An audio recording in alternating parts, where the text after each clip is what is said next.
दो किनारे ड्रामे की अगली किस्त में आप देखेंगे कि दुर्र शहवार ने पूरी कोशिश की रस्मों को बिगाड़ने की, एक के बाद एक बदशगुनी करती गई और इसकी माँ समझ गई कि दुर्र शहवार की हरकत है। इसीलिए तो खीर लेने दुर्र शहवार को नहीं जाने दिया। इन्हें अच्छे से अंदाज़ा था कि वो ये खीर का प्याला भी उलट देगी।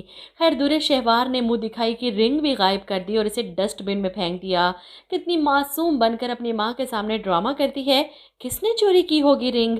खैर हॉस्पिटल से फ़ोन आ जाता है, वो अपने भाई को लेकर हॉस्पिटल पहुंच जाती है और तैमूर को वहां से जाने भी नहीं देती। इसका इरादा था सारी रात अपने भाई को अपने साथ रखे रो धोकर, लेकिन वलीद ने इसे वापस घर भिजवा ही दिया।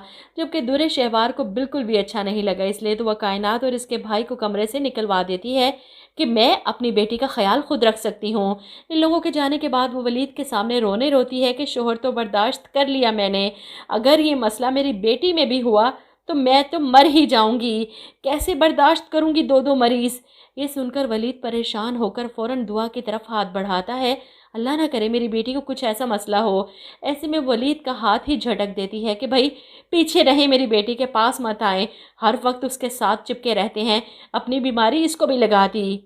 वलीद को बहुत दुख होता है दुर्र शहवार की बातें सुनकर, लेकिन वो कर भी क्या सकता है। वहीं दूसरी तरफ तैमूर घर के लिए निकलता है तो रास्ते से आयमा के लिए गजरे ले लेता है, क्योंकि मुंह दिखाई की रिंग तो गुम हो चुकी। अब वो ये मुंह दिखाई पर गजरे पहनाते हुए आयमा से कहता है, तुम्हारी मुंह दिखाई के लिए मैंने रिंग ली थी, अम्मी को दी थी संभालने के लिए, लेकिन वो गुम हो गई, इसके लिए सॉरी। जिस पर आयमा मुस्कुराते हुए कहती है, और ये गजरे उस रिंग से भी ज़्यादा कीमती है मेरे लिए। तैमूर जानता ही नहीं कि गलती किसकी है। दुर्र शहवार ने इसकी खुशियों को बर्बाद करने के लिए क्या कुछ नहीं किया। हद नहीं है इस औरत के फसाद की, हर एक से जेलिस, हर बात से खफा, हर वक्त की चीख चीख, पता नहीं थकती भी नहीं, इतना फजूल बोलकर नेगेटिविटी फैलाकर।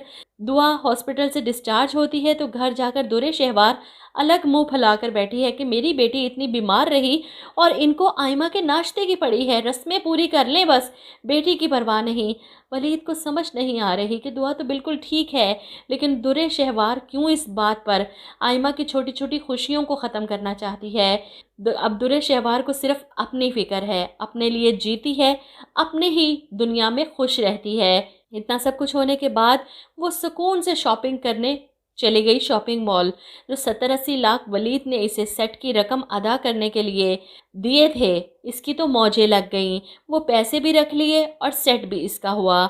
शॉपिंग मॉल में जब इसका सामना शहीर से होता है, इसे देखकर वो दुर्र शहवार से कहता है, मैं तुमसे बहुत मोहब्बत करता हूँ दुर्र शहवार, मेरा यकीन करो, मैं बस इस काबिल हो जाऊँ कि तुम्हें दुनिया जहान की खुशियाँ दे सकूँ, तुम्हारे मुंह से निकला हुआ एक लफ्ज़ हर ख्वाहिश पूरी कर सकूँ। जिस पर दुर्र शहवार कहती है, वो तो मेरा शौहर वलीद भी करता है। जिस पर शहीर जवाब देता है, लेकिन तुम मुझसे मोहब्बत तो नहीं करती ना, मैं जानता हूँ तुम आज भी सिर्फ मुझसे मोहब्बत करती हो। लेकिन दुर्र शहवार तो सिर्फ खुद से मोहब्बत करती है, किसी और से नहीं।